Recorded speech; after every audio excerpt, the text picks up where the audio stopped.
Törəmənin tətbiq edən məsələ həlli.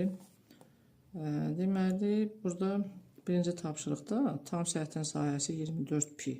Bizdə verilən silindrin tam səthidir və əsas uşaqların başını qarışdıran məqam deyirlər ki, biz bilmirik nəyin törəməsini tapacağıq.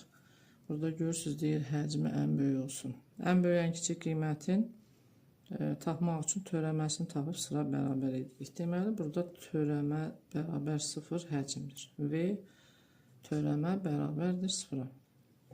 Bizə bəllidir silindrin tam səthi. Silindrin tam səthi düsturunu yazaq.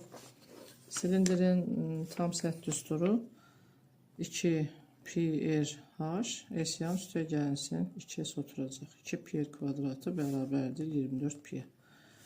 Biz buradan ilk növbədə hər tərəfi 2 pi ixtisar apararaq sadələşdirək misalımızı.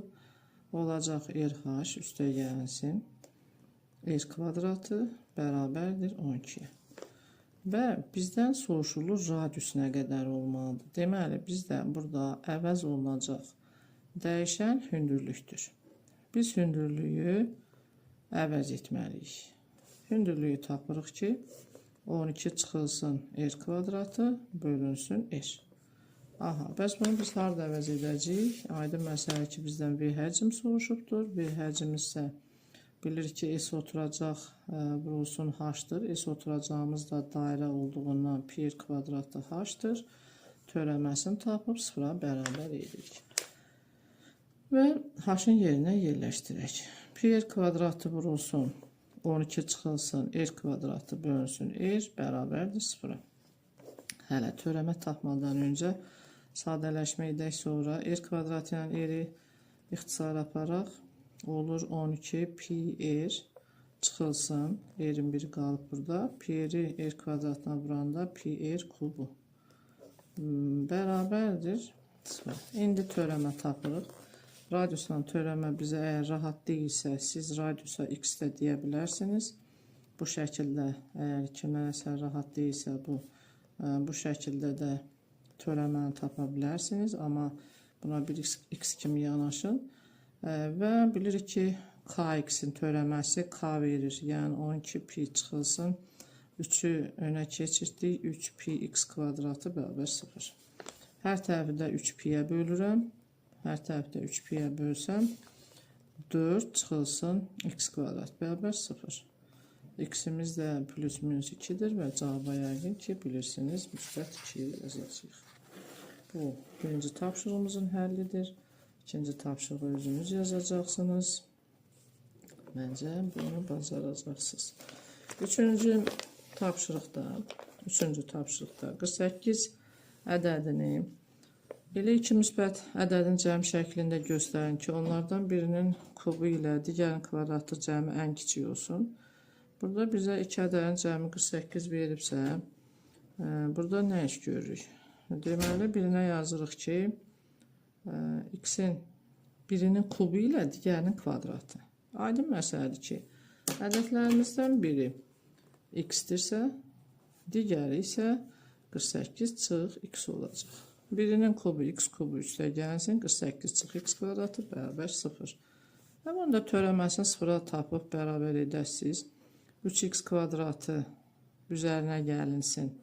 Mən bunu sizə göstərim. 2 vur 48 çıx x ancaq vurulsun 48 çıx x-in də törəməsi var, bərabər 0. Və burada da diskriminant tapacaqsınız, köhnə tapıb həll edəcəksiniz. Keçdik 5-ci tapşırığa. 5-ci tapşırıqda bizə deyir ki, düzgün üçbucaqlı prizmanın düzgün üçbucaqlı prizma. Düzgün üçbucaqlı prizma yəqin ki, bilirsiniz. Oturacağı demək istəyir ki, bərabər tərəfli üçbucaqdır. Tərəfləri AA-dır. Bura isə B yazaq. Burada B yazsaq, bizdən nə tələb olunur? Perimetri 12-dir. Yazıq, burada göstərmişəm uşaqlar. 2 vur A plus B bərabərdir 12-yə. A plus B isə 6-dır. B isə 6 çıxılsın A-dır. Deyir, prizmanın həcmi ən böyük olsun. Prizmanın həcmi bildiyimiz kimi S oturacaq, vur H-dır. Oturacağımız da bəllidir. Bərabər tərəfli üçbucaqdır. A kvadratı kök 3 bölü 4 vurulsun. H dediyi B-yə deyir və bunu 6 çıxayla ifadə edək. Sadələşdirək, sonra törəmə bərabər 0. A kvadratı kök 3'ü 6'ya vursam 6 kök 3 A kvadratı. A kvadrat kök 3'ü A-ya vursam çıxılsın A kubu kök 3 böl 4. Və törəməsini tapaq bərabər 0. Törəmədə 4də 1'i çıxarda bilirik mötərizə xaricinə və 2-ni vururam 6'ya 12 kök 3 A çıxılsın 3 qabağa keçir 3 kök 3 A kvadratı. Bu 3 qabağa keçdi, A'nın üzərində 2 qaldı, bərabər 0 yazdım. Yəqin ki hər tərəf 4'ə vura bilərik. Sonra hər tərəfi 3 kök 3'ə bölə bilərim. 3 kök 3'ə bölsəm, 3 kök 3'ə bölsəm və hər tərəf 4'ə vurduq, bundan azad olduq. Deməli qaldı bizdə 4A çıxılsın A kvadratı bərabərdir 0'a. A'nı da çıxartdıq mötərizə xaricinə, dairə 0'ını tapdıq və yəqin ki cavabımıza 4 seçirik. Xeyr, 4 seçmirik. Bizdən baxaq nə soruşur. Uzunluğunun oturacağın tərəfini, bəli, bizdən oturacağın tərəfini